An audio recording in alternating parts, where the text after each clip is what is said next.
Hi, my name's HAZIM Gaber, and today we're going to continue learning about Microsoft Excel. So if you remember here, I had A, B, and C, which were some random numbers I put in, and then column D was a addition, and then column E was addition, column F was addition.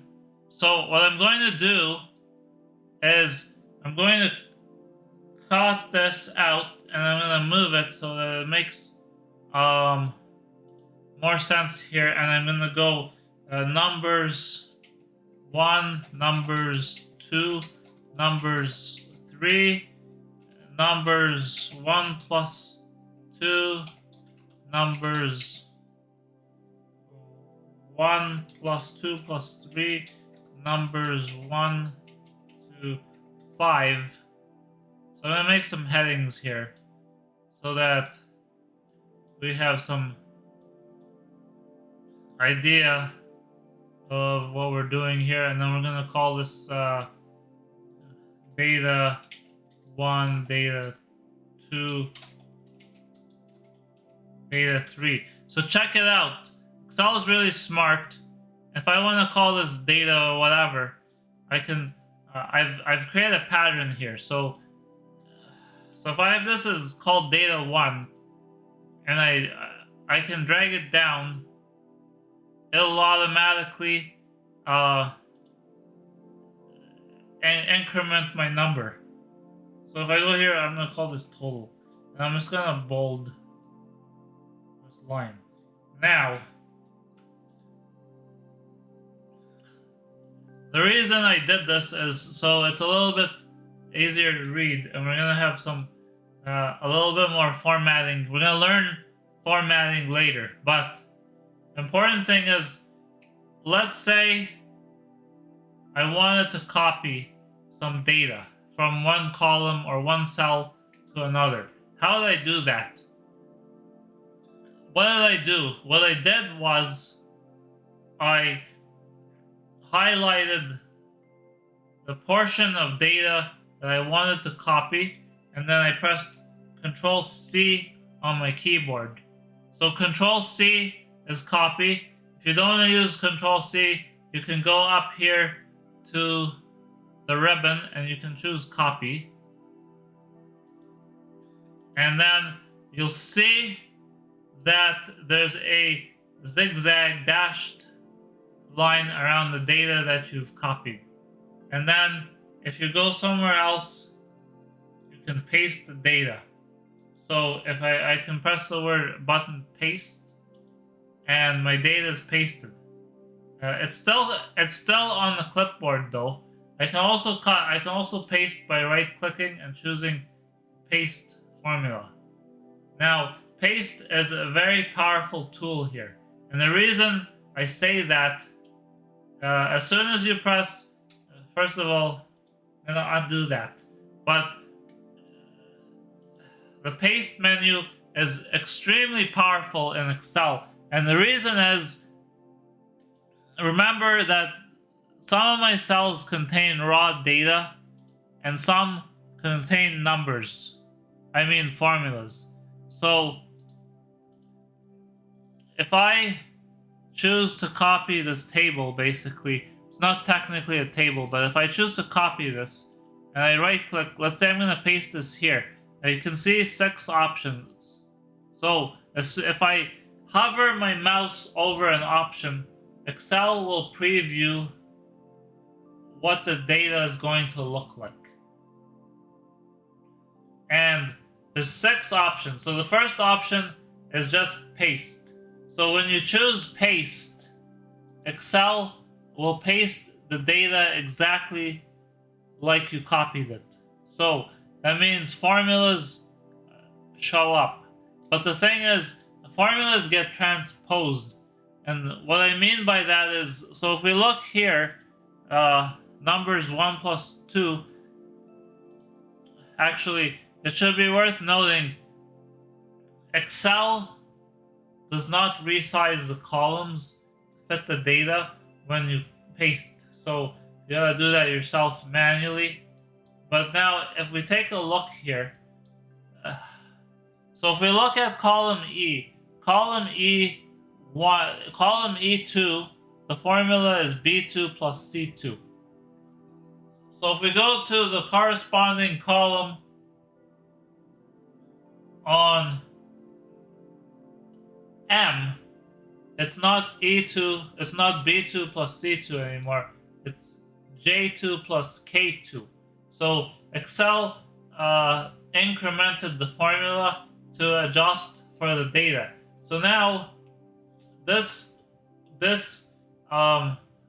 formula is not thinking about what's in cell B2 anymore. It's thinking about cell J2. So if I change this, say to 26, M2 is the number that's changing.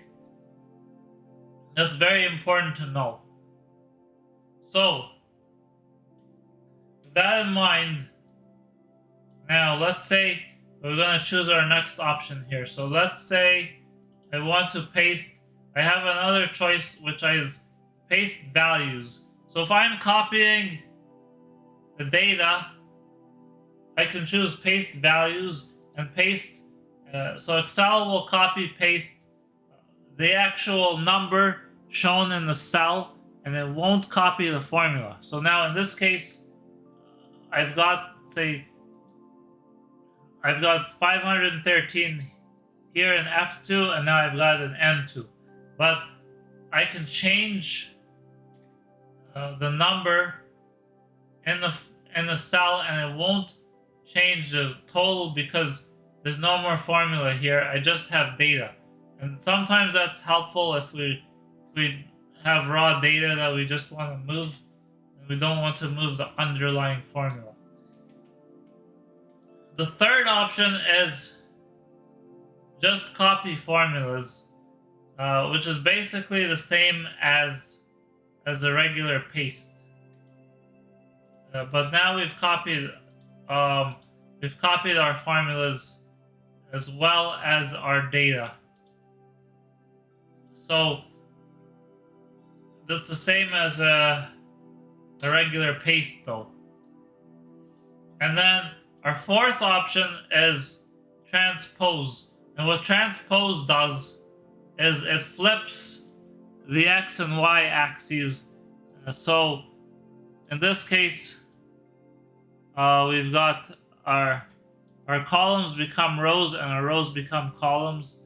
But again, our formulas stay the same. So for example, our totals are still, so our formulas remain, but Excel flips them over so they work just the same. So now our fifth option is formatting, and what formatting does is it copied just the format and not the data. So it copied. So for example, there's not a lot of formatting here, but